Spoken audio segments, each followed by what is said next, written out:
Welcome to Sir Lancelot's Real Estate Roundtable, your guide to mastering the realm of real estate in Central East Florida. I am Sir Lancelot Leonard, ready to uncover the secrets of seller strategies, home staging, mortgage mastery, and more. From Daytona Beach to Cocoa Beach, Lake County to St. Augustine, join me as we navigate the intricacies of real estate. As the leader of the Sir Lancelot Group at Florida Homes Realty and Mortgage, I'm here to arm you with knowledge and innovation, whether you're a seasoned homeowner or a first-time buyer, unveiling the kingdom of real estate, one roundtable at a time.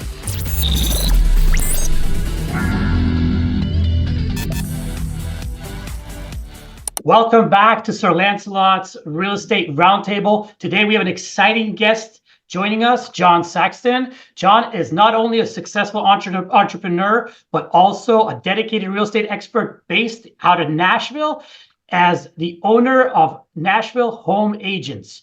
Jon has built a thriving business by developing effective systems and helping others succeed. Whether you're an aspiring entrepreneur or interested in real estate market, Jon's insights are sure to inspire and inform. Welcome, Jon. Thank you. I appreciate you having me on. So, Jon, let's dive right into it. How did you get into this? Tell me a little bit about yourself.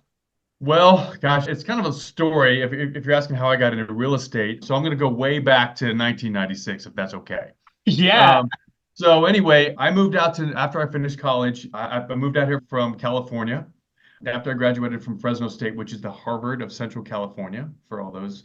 And so I came out here pursuing music, actually. And when I was doing that, I was also a college athlete. And so I had a personal training certification.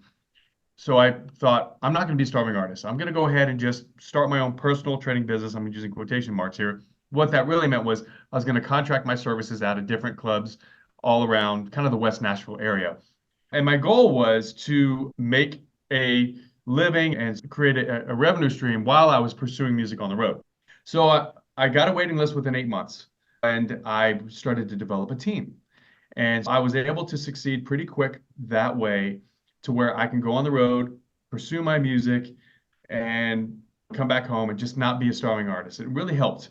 It helped in a lot of ways. So my entrepreneurship started where I started just realizing that I had to coming from California, having the California vibe. Fitness wasn't a really big thing at the time in Tennessee.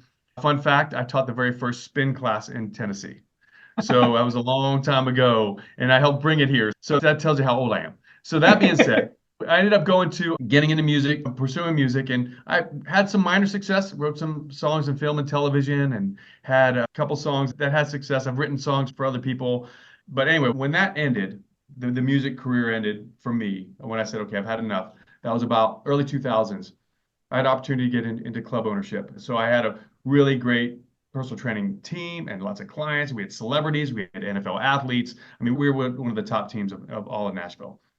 So I was able to negotiate some equity because a club owner came to me and said, hey, I promise you real estate's coming here. But the club owner basically wanted me to oversee the personal training. He said, well, I need equity. I've built all this. You got to provide that for me. So worked that out. 5 years later, bought them out of one location. They had 3, but I bought them out of one. And then developed my own brand, which is called Boost Fit Club. And then from there, about 5 years later after that, the first club I had my first job in was an old tennis club, and is 85,000 square feet on 6 acres. And on 11 acres. The back 6 acres were all clay courts at the time. It was a thriving tennis club. What came back around years and years later, those clay courts were all just torn down, fences and weeds, and so there was a opportunity for me to get investors to take over that club. And I saw real estate play. There's not a good enough return in fitness to be able to really bring investors into the operations of fitness, but there is in real estate. So able to accomplish that, have some really great partners and learn from them. So we took 5 years to get those back 6 acres rezoned and to build 54 townhouses. That's where my real estate license kind of comes in. Okay. I saw an opportunity here. Now, so I got my license probably about a year or so before that, sold my home, bought a home, helped out a friend kind of thing. But then when it was announced what was going to happen, I negotiated. I got 6 listings. I was new. He wanted to bring someone that was kind of more established. Was able to get 6 listings, sold them out really quick. I didn't want to confuse my staff in the beginning of my health club because I didn't want to let them think I was leaving. And I really had no intention at the time to.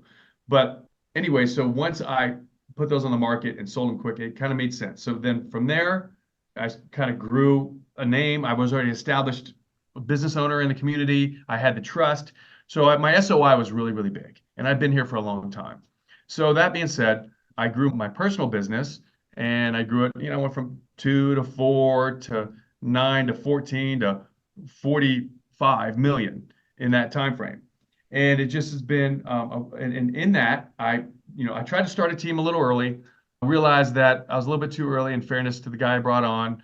So that didn't work out. I pulled the plug on that, revisited when I got a little busier and felt like I had some systems in place.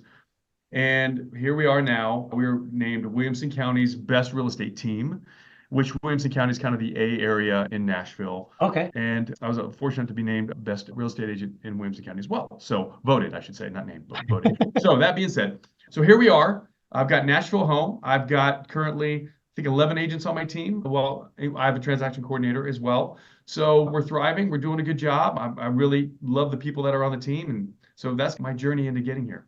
That is awesome. And I see all the awards behind you.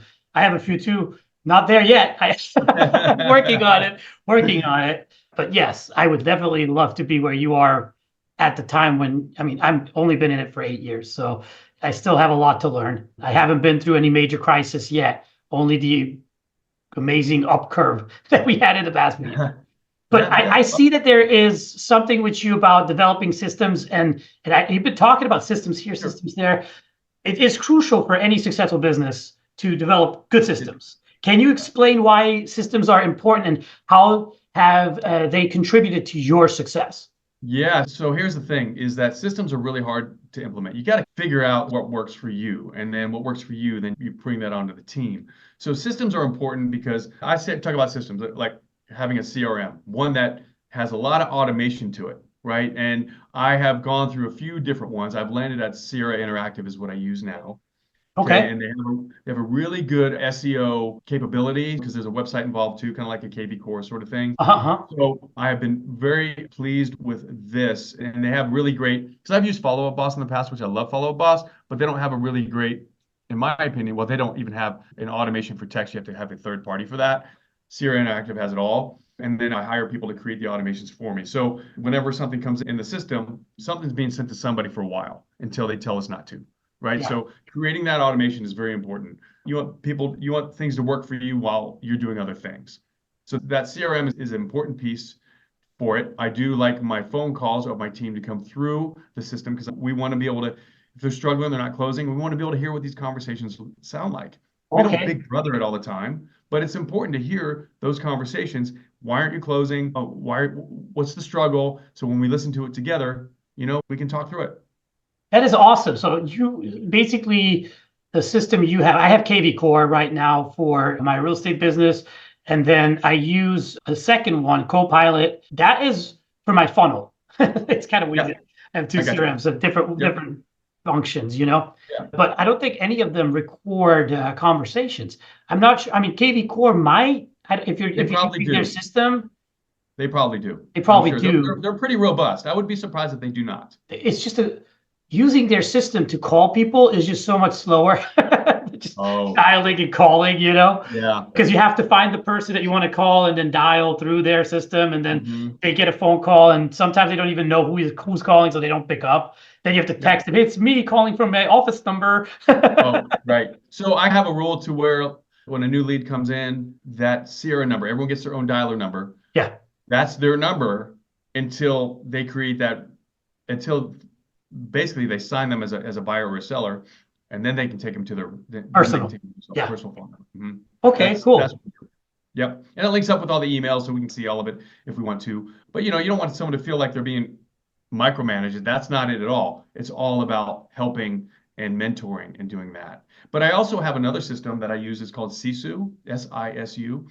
And it really does a lot as an accountability tool. It's kind of a transaction management business software. It's not a CRM by any means, but we have leaderboards. Yeah. And if I can recommend two books to you. One is, let's figure out what type of leader you are. Are you a visionary or an integrator? And that's a book called Rocket Fuel. And that will tell you I found out I'm a visionary, which I knew, but I didn't realize that there were really two types of leaders. So through my years of leading people, I would come up with these great visions, but to ask me to implement them, and I'm like getting really frustrated. I have great ideas. How come it's not working? I can't figure it out. So you have to have an integrator to work with a visionary. Well, Yeah. This is me. I'm not that. So now this is why a director of operations for me is very important. You need someone to be able to integrate it, get it going, right? Yeah. So that's book number one. Book number two, how do you run your business?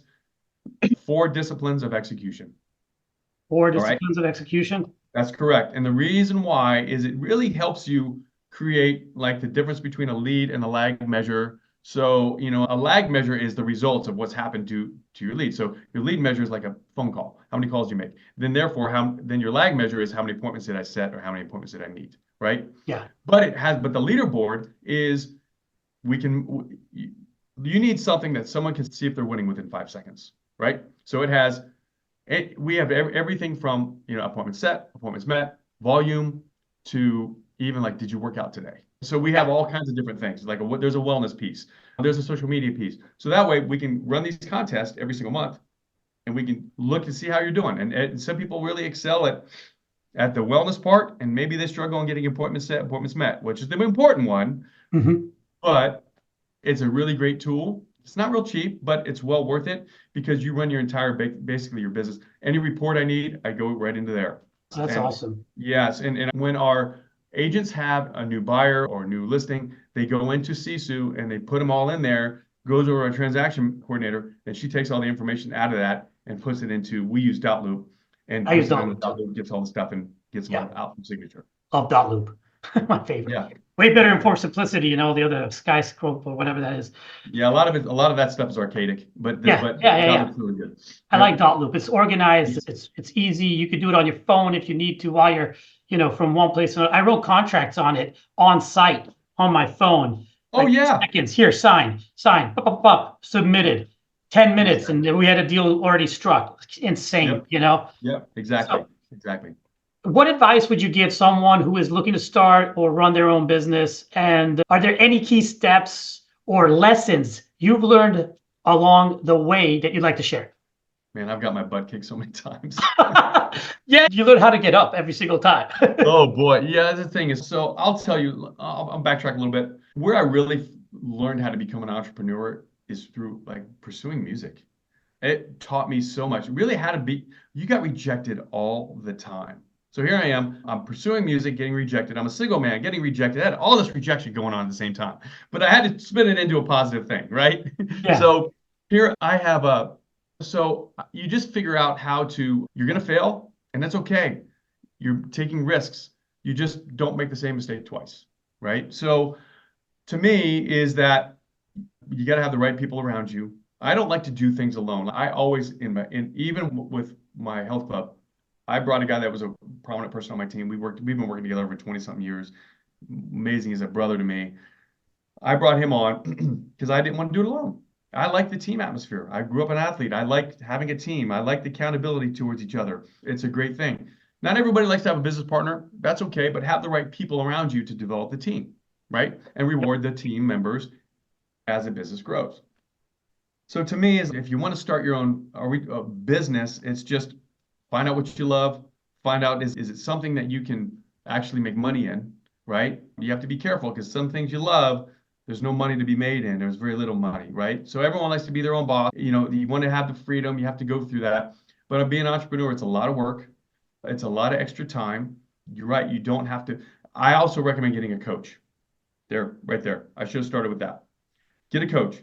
Get a business coach. Get whatever it is. I use Eisenhower Coaching and Consulting is who I use. Brian Eisenhower is, if you don't know who he is, you need to look him up. He's incredible. I'm taking notes. We grew up together. So I've known him since we were kids. We were best friends in junior high.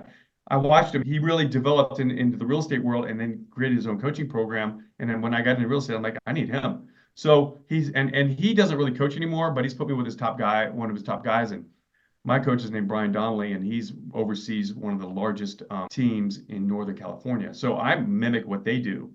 And excuse me. And so having a coach, a business coach, is very important because I didn't have that. I made the mistakes. I cost a lot of money. There's all kinds of things. If I would have just had that, not just a mentor, but get a coach, invest into that, I promise you it'll be worth it. I get a lot of coaching. I've done all the Tony Robbins programs. I'm doing Wealth Mastery. Just, I think this week on the 6th it's starting. I've done Business Mastery. I had their personal coaches for a bit, and now I weed myself off of that because I want to go more towards real estate coaches, like a Tom Ferry or something. But I'm going to definitely look in Eisenhower. So Eisenhower is a little bit different. So where maybe they're not going to teach you how to do a really great open house. Like that's not who they're going to teach you how to be a leader and how to run a business. So if they like to teach that, they're a smaller business, they're a smaller platform. They are more about just helping you become a leader within. Okay. So next question, basically, you've mentioned that helping others is a significant part of your work. And can you tell us more about how you support and mentor aspiring entrepreneurs or real estate agents in your business and your market? Yeah. And look, man, I am so impressed with you so far. Like, just trying to take everything in. When I'm looking down, I'm typing. Okay, because I'm taking. So I love newbies. Like I really do love bringing people on that are just don't know what to do, but they're passionate about people. So what I look for, first of all, is I look for a good person. That's it. Are you a good person? Are you somebody that's going to have someone's back? You can have my back. I'm going to have your back. You can have your client's back. Let's get good people involved. We'll help you dive into your sphere of influence, all the people that you know. We'll teach you how to do that. We'll teach you how to sell. So it might be a little bit longer of a process for them to kind of get their first deal, but we want to groom them the right way. So to me, I'm all about just when I work with someone, I want them to be able to look at everybody they know and who they know and who they know. If you know their name and they know your name, they're in your sphere of influence, your SOI. So then from there, we just sort of start having different conversations. We work with a lot of investors. So our conversations aren't just, hey, do you want to buy or sell? It's like, have you considered investing in real estate? Nashville is one of the hottest markets in the country. We can do a really great job for you. Let's talk about that. Be a first-time investor. Maybe you've got equity in your home. So there's all these conversations that we have.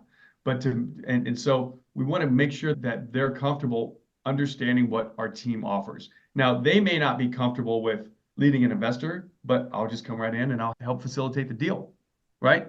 So looking for a good person, helping them really touch and help and grasp the sphere of influence. Then, you get your online leads, which they all suck. They all suck. What, a 4 or 5% return or success rate. Some may brag that they're higher, and good for you if you are, but they all suck. So, but you still have to have them, right?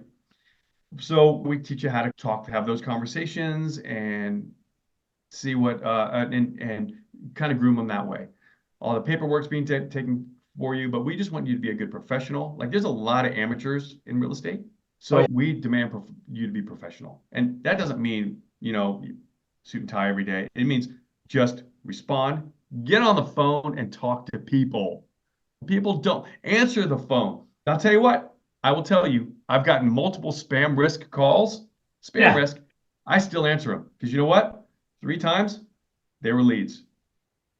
The magic sauce in real estate. Answer your phone. Answer your cotton picking phone. Peace. I don't understand these listing agents because I work buyers and sellers, both sides of the deals. And a lot of times I can't get a hold of a listing agent. I'm like, God, it's been 2 days. No answer.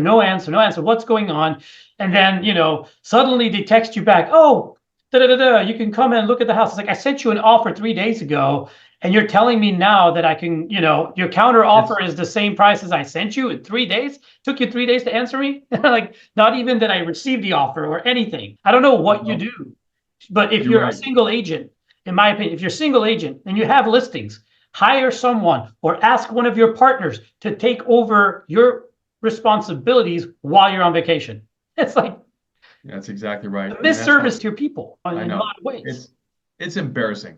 It is. It Flat is. out embarrassing. And you know what's funny is even some big names in your area are doing that too.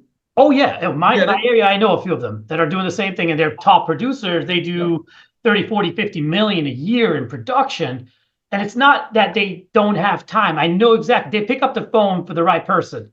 I'm calling, they're picking up the phone because I've already had these conversations with them. But I know that they don't pick up the phone because I had an agent on my team that tried to get a hold of, because I didn't have time. I was like, hey, can you call them? And it's like, Yep. they're not picking up the phone. They're not picking up the phone. It's like, let me text. Yes. I texted them. Yes. Boom, phone call happens. I'm like, that's great. This is crazy. Uh-huh. It is. And, you know, it's really, truly mind-blowing. So Yeah. it's just now we got to be professional. And I will tell you, here's what I was going to say. I have a client that's super successful. I mean, just basically owns half of Detroit and is coming into Nashville and doing the same thing. And he basically says he judges you based on if you answer your phone. And he's like, that guy's a baller. He responds quickly. That guy's a baller. That's what he'll say. Like, he can tell you're a baller. So people in the rich people, all the successful people, they answer their phone. You want to be successful? Answer your phone. Respond quickly, no matter what. Even if you can't get to the answer, respond and let them know. Yeah. Simple communication. I'll be back to you in 5 minutes, 10 minutes. I'm on the phone. Give me a second. I'll call you right back, et cetera, et cetera. It's just vital, you know, for people to know that. And I think I was with Keller in my early years, and they teach that at Keller for some reason. It's like certain amounts of times that looms by before you answer. Like, what does 10 minutes mean? Or what does 5 minutes mean? What does 30 seconds mean? What does an hour mean if it takes you an hour to get back to someone? That most times, if it takes you an hour, they're already at the next agent. Yep. You know? Yeah, it's true. And, you know, I'm a Dave Ramsey trusted real estate agent too. So when I get a lead from them, it's speed to lead because they've got two other people that are giving them a call at the same time. Oh, they're locals too. Dave is a local too. Yeah, exactly. I like that guy. I'm just not sure about this no debt thing. I'm Well, hey, I'm more of a everyone's got their own Kiyosaki opinion. kind of guy on that, you know, like leverage. Yeah, and not everybody that calls is a Dave Ramsey fan. They just respect him, and therefore, if he trusts myself, so it's. Oh, I got you. There's Yeah. validation to that. I like him. I mean, don't get me wrong. I like his method and everything. And a lot of people need what he preaches because they don't know how to handle debt. Oh, and if you don't know how to handle debt, you shouldn't have debt. You should. He keeps it very simple. He really does. Exactly. And he's done very well doing it. And everything he owns is in cash. And you know, we have a monthly fee. We can't pay it on a credit card. It's got to be ACH. Debit, ACH. Holy cow. Yeah. That is interesting. So on a lighter note, let's have some fun here. Yeah. I know you put this in there. Is a hot dog a sandwich? We'd love to hear. I did not expect you to ask me that. Oh, goodness gracious. Well, here's my answer to that is a sandwich is two pieces of bread, right? Yeah. Does a hot dog have two? Is a bun? That's one piece. But you cut it in half, so it's kind of like two pieces. Hey, you know, it's just, but it's not. It's like a hot dog's a hot dog. I think it has its own category amongst the bread. Like it's a burger's a burger. It's not a sandwich. You know, I think. But that's my opinion on it. Yours is pretty good take on it too. I like it. There you go. Yeah. Yep. Well, man, I think this was amazing. Jon, thank you for coming on and giving me this time. I know you're a super busy person. I would love to have you more often if we can make it happen. You know, I mean, I'm just launching this podcast. So thank you very much. Can I push my own podcast? Yeah. So I've got go ahead. So my team's named Nashville Home.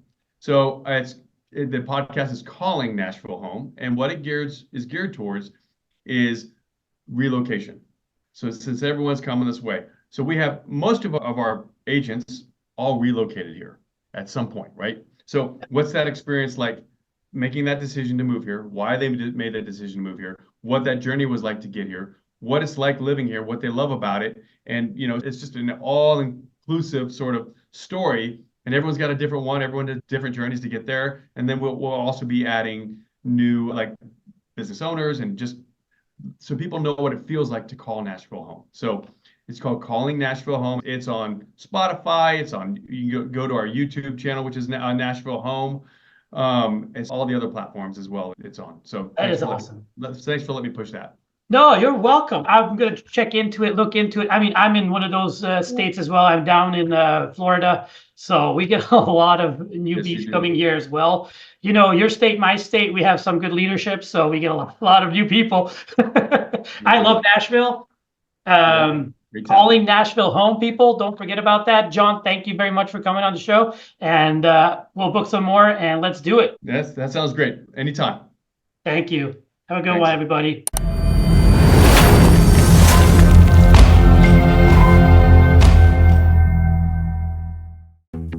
Thank you for joining us on Sir Lancelot's Real Estate Roundtable, where we've unveiled the mysteries of real estate together. Remember, in this kingdom of possibilities, every dream home is just a discussion away. I can help your real estate dreams come true. Just call me at 786-449-7518. Until our next roundtable, may your ventures be prosperous and your homes be filled with love and joy. Farewell, fellow knights of real estate.